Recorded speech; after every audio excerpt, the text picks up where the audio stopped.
स्वागत है मेरे YouTube channel information on time पे। मैं हूं आपसे एक अवस्थी। आज मैं आपके लिए एक नई जॉब वैकेंसी के बारे में मैं डिस्क्रिप्शन दूंगा।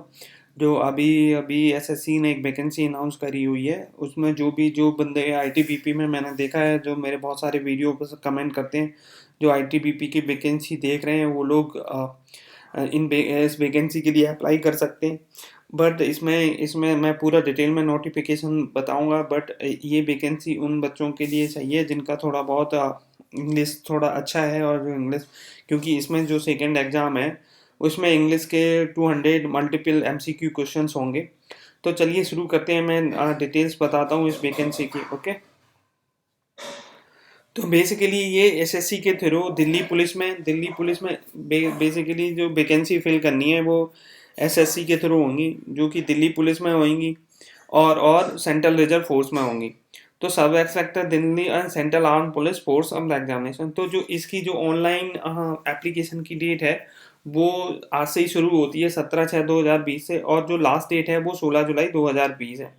ओके, एंड इम्पोर्टेंट जो इसके जो exam computer based paper second का जो एग्जाम है वो वो जो होगा वो 29 सितंबर के बीच से 5 अक्टूबर के बीच में होगा। एंड सेकंड पेपर जो होगा वो 1 मार्च को, सेकंड पेपर इन्होंने एक ही फाइनल डेट दी है सेकंड पेपर की, वो 1 मार्च 2021 को होगा। ठीक है, जैसे कि आप यहाँ पे हाईलाइट देख सकते हैं, जो सेकंड पेपर है वो 1 मार्च, पहले से इनका पूरा सेंट्रल गवर्नमेंट की जॉब है तो फुल डिस्क्रिप्शन है इधर। तो आप देख सकते हैं कि जो 1 मार्च को है वो सेकंड एग्जाम होना है, और जो फर्स्ट एग्जाम है वो 29 सितंबर से 5 अक्टूबर के बीच होगा। और ये मैंने आपको बता ही दिया है कि आप ऑनलाइन पेमेंट कर सकते हो फीस के लिए, और चालान भी भेज सकते हो। तो ये मैं देख सकता हूँ जो इसमें जो दिल्ली पुलिस में जो कांस्टेबल हैं, हेड कांस्टेबल हैं, वो भी इसमें अप्लाई कर सकते हैं। तो उनके लिए 3 ईयर का रिलैक्सेशन है। उनकी एज दी हुई है कि जो 30 ईयर, जो थर्टी ईयर के जो जनरल कैटेगरी में आते हैं वो 30 ईयर, वो ज़्यादा नहीं होना चाहिए। और ओबीसी और एससी के अकॉर्डिंग रिलैक्सेशन है। अगर आप ओबीसी कैटेगरी के हैं तो आपकी जो एज है वो, नहीं, दिल्ली पुलिस में के लिए ये मैं बता रहा हूँ। तो दिल्ली पुलिस में जो ऑलरेडी सर्विंग कांस्टेबल हैं उनकी एज जनरल में आप तो 30 साल से ज़्यादा नहीं होनी चाहिए, ओबीसी में तो 33 साल होने चाहिए, और एससी हो तो 35 ईयर से ज़्यादा नहीं होना चाहिए। ठीक है, जो वैकेंसी है वो जो वैकेंसी है वो सेंट्रल आर्म पुलिस फोर्स में है। तो जो वैकेंसी है वो लेवल 6 की होगी, जिसकी सैलरी, बेसिक सैलरी 35,400 से लेके 1 लाख कुछ होगी। और क्लासीफाई जो जो जॉब होगी ना वो बी कैटेगरी की होती है। जैसा कि आप जानते हैं कि जो जॉब के टाइप होते हैं वो एक job A, B and C and D. तो ए जॉब की जैसे आईएएस ऑफिसर होता है वो ए क्लास की जॉब है। आर्मी में जो कमांडर्स होते हैं या कर्नल्स होते हैं वो ए क्लास की जॉब है। बी क्लास की जॉब में प्रोफेसर्स आते हैं। तो ऐसे तो इनकी जो लेवल 6 है, जो बेसिक सैलरी 35,000 और से इतनी हो सकती है, डिपेंड ऑन आपके प्रमोशन, आप किस पोस्ट पे करते हैं। ऐसी sub inspector male and Delhi police में वो मतलब वो भी ग्रुप सी की होगी, और सैलरी उसकी इसी लेवल 6 में ही आई, class by group C, non gazetted in Delhi police. Okay, तो जो वैकेंसी है वो टेंटेटिव डिटेल्स है वो मैं बता दे रहा हूँ। जो दिल्ली पुलिस में जो है ना एग्जीक्यूटिव वैकेंसी है जो सब इंस्पेक्टर की, वो रिजर्व अनरिजर्व कैटेगरी के लिए 32 हैं, और इकोनॉमिकल वीकर क्लास के लिए 9 है, ओबीसी के लिए 6 है, और एससी के लिए 11 है, एसटी के लिए 15 है। टोटल वैकेंसी जो दिल्ली पुलिस में है वो 73 है। और डिपार्टमेंटल जो इंटरनल कैंडिडेट्स के लिए रिजर्व है वो अनरिजर्व के लिए 4 है, इकोनॉमिकल वीकर क्लास के लिए 1 रिजर्व है, और ओबीसी के लिए 2 रिजर्व है, एससी के लिए 1 और एसटी के लिए टोटल 9। ऐसी एक्स सर्विसमैन के लिए जो आर्मी में सर्व करते हैं उनके लिए 5 वैकेंसी अनरिजर्व है, ओबीसी की 2 वैकेंसी रिजर्व है। और ये आपका डेटा दिया हुआ है। टोटल वैकेंसी 41 है, मतलब अनरिजर्व की 10 इकोनॉमिकल वीकर क्लास की हैं, और बाकी की ये एससी के लिए, ओबीसी की 10 रिजर्व है, टोटल 13 एससी की रिजर्व है, 17 एसटी की है। टोटल वैकेंसी दिल्ली पुलिस में 91 है। ठीक है, एक बात और, जो दिल्ली पुलिस के लिए जब आप फाइनल सिलेक्शन हो गए और दिल्ली पुलिस के लिए आप अप्लाई करोगे तो आपके पास ड्राइविंग में लाइट मोटर व्हीकल का ड्राइविंग लाइसेंस होना चाहिए। तो sub inspector experience Delhi police female के लिए 35 वैकेंसी, फीमेल के लिए 8, इकोनॉमिकल बैकवर्ड क्लास के लिए ओबीसी में जो फीमेल 17, एसटी में 12 और एसटी की 16, टोटल फीमेल के लिए 78 वैकेंसी फीमेल के लिए रिजर्व है। ठीक है, तो अब ये देखो क्योंकि एसएससी करा रही है तो ये जो वैकेंसी है वो सेंट्रल आर्म्ड पुलिस फोर्स में है। तो आप देखते हो सीआईएसएफ में जो 107 वैकेंसी हैं एक्स सर्विसमैन के लिए, और जो टोटल वैकेंसी ओपन कैटेगरी की है वो 1072 हैं। तो ऐसे ही बीएसएफ में भी 244 हैं, आईटीबीपी में 43 हैं, सीआईएसएफ में 20 हैं, एसएसबी में 16 हैं, और जो और ये एसएसबी में 16 हैं। ये वैकेंसी यहाँ पे दिया नहीं है कि किसकी है, ये टेंटेटिव पता नहीं है, यहाँ पे मिसिंग है और समथिंग पता नहीं चल रहा है ये किस डिपार्टमेंट में होंगी। तो ये जो वैकेंसी हैं, तो टोटल जो वैकेंसी हैं वो करीब 2000 समथिंग वैकेंसी है। जो सब inspect candidate selected appointed post of SI sub inspector and liable to serve anywhere. अगर आप ये वैकेंसी के लिए सेंट्रल आर्म फोर्स में सिलेक्टेड होते हो तो आपको ये सर्विस जो होगी अक्रॉस द इंडिया कहीं भी हो सकती है। अगर दिल्ली पुलिस चूज करा तो केवल दिल्ली में, और जो वैकेंसी है वो टेंटेटिव है, फिक्स नहीं है, वो चेंज भी हो सकती है, ज़्यादा भी हो सकती है, कम भी हो। तो रिजर्वेशन जैसा कि आपको पता ही है, जिस कैटेगरी में आप बिलोंग करते हो उसमें आपको रिजर्वेशन मिलेगा। पोस्ट का डिस्क्रिप्शन मैंने ऑलरेडी दी, तो डिपार्टमेंटल के लिए आप सर्व करे हो तो उसके लिए ये दिया हुआ है, आप इंडियन सिटीजन हो। ठीक है, तो एज जो लिमिट है वो जो मतलब वो मैंने आपको पहले ही बता दिया, लेकिन जो बच्चे फ्रेश हैं उनके लिए जो एज लिमिट है वो 20 से 25 साल है। ठीक है, तो 20 से 25 साल के बीच में आप जो बंदा मतलब दो दो एक 96 के बाद बोर्न हुआ है, 2 1 96 का, और नॉट लेस देन मतलब 2001 के बाद नहीं पैदा हुआ, वो लोग अप्लाई कर सकते हैं 20 से 25 साल के जो बच्चे। लेकिन इसमें कैटेगरी में जो आते हैं SC/ST ओबीसी में, उनको इसमें रिजर्वेशन मिलेगा एज का 5 ईयर 3 ईयर, जो भी रिस्पेक्टिव कैटेगरी विडोज हैं उनको भी इसमें रिजर्वेशन दिल्ली पुलिस में जो मिलेगा। ठीक है, डिपार्टमेंटल के लिए वो मैं बता ही चुका हूँ 33 35 साल है। तो जो date of birth filled candidate online certificate secondary examination, अब जो आपकी डेट ऑफ बर्थ कंसीडर करी जाएगी वो हाई स्कूल का जो भी आप सर्टिफिकेट सबमिट करोगे उसी के बेस पे आपकी जो डेट ऑफ बर्थ है वो कंसीडर करी जाएगी। ठीक है, तो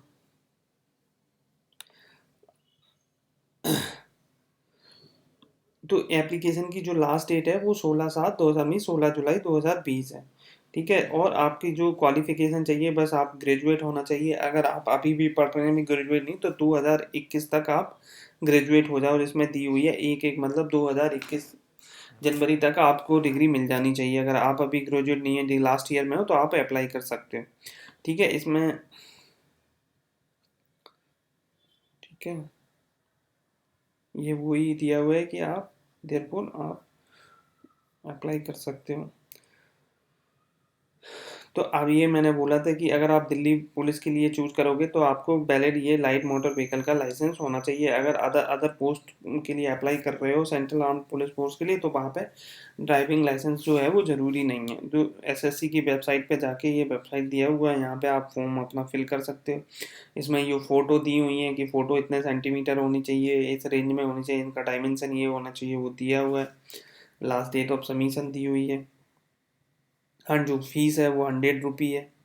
ठीक है, एंड जो सेंटर्स हैं वो अक्रॉस द इंडिया हैं। आप देख सकते हो कि छोटे छोटे सेंटरों में लखनऊ, कानपुर, गोरखपुर, आगरा, ये सब जगह सेंटर हैं। तो छोटे से छोटे, क्योंकि एसएससी ऑर्गेनाइज करा रहा है, तो आपको हर जगह ये सेंटर मिलेंगे अक्रॉस द इंडिया। ठीक है, अब मैं आता हूँ जो पेपर फर्स्ट होगा, जो पेपर होगा फर्स्ट पेपर में जो एमसीक्यू क्वेश्चन होंगे, मल्टीपल चॉइस क्वेश्चन होंगे।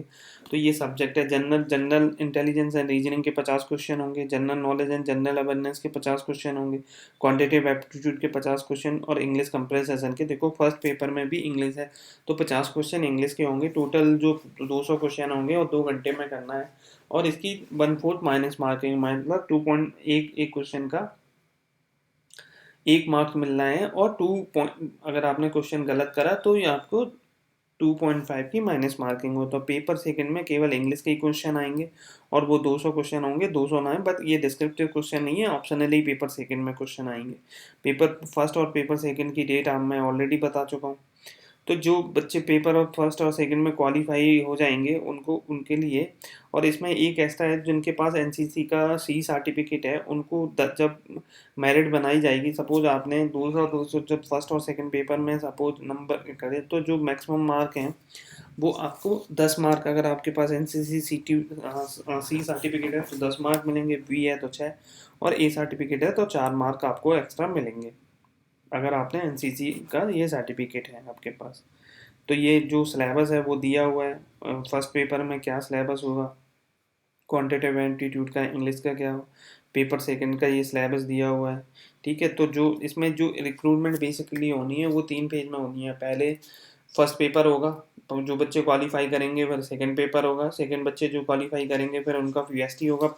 जो पीएसटी की है वो डायमेंशन की हाइट इतनी होनी चाहिए, मेल कैंडिडेट के लिए सीना इतना होना चाहिए, 5 सेंटीमीटर फूलना चाहिए। ठीक है, ऐसा फीमेल कैंडिडेट के लिए दिया है, ये तो आप आसानी से समझ जाओगे। ये लॉन्ग जंप और फिर फिजिकल पीएस बीईटी है, ये होना चाहिए फीमेल के लिए, अलग ये डिस्क्रिप्शन है।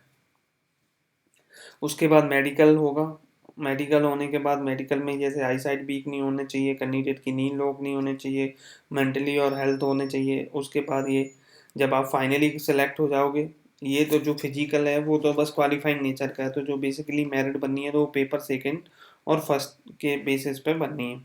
उसके बाद जब आप फाइनली सेलेक्ट हो जाओगे तो ये जो कुछ प्रैक्टिसेस हैं वो मैं आपको फॉलो करना पड़ेगा। ये प्रैक्टिस अगर आप क्वालिफाई कर लेते हो ये प्रैक्टिसेस, तो उसके बाद आपको फाइनल डॉक्यूमेंट वेरिफिकेशन के लिए बुलाया जाएगा।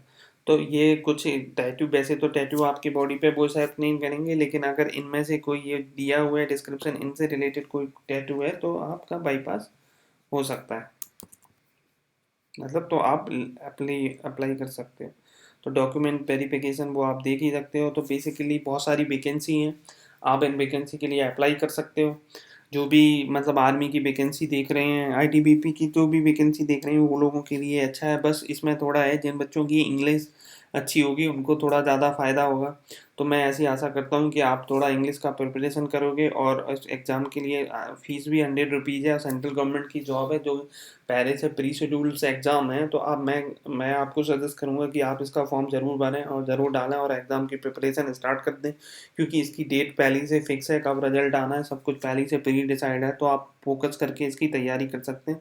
और ये बी लेवल की, बी ग्रेड की जॉब है, तो इसमें सैलरी जो है काफ़ी अच्छी मिलने वाली है। और मतलब आपकी जो बेसिक पे होगी वो 70 या 80 हज़ार से स्टार्ट होगी, तो आपको काफ़ी अच्छी इसमें सैलरी मिलने वाली है।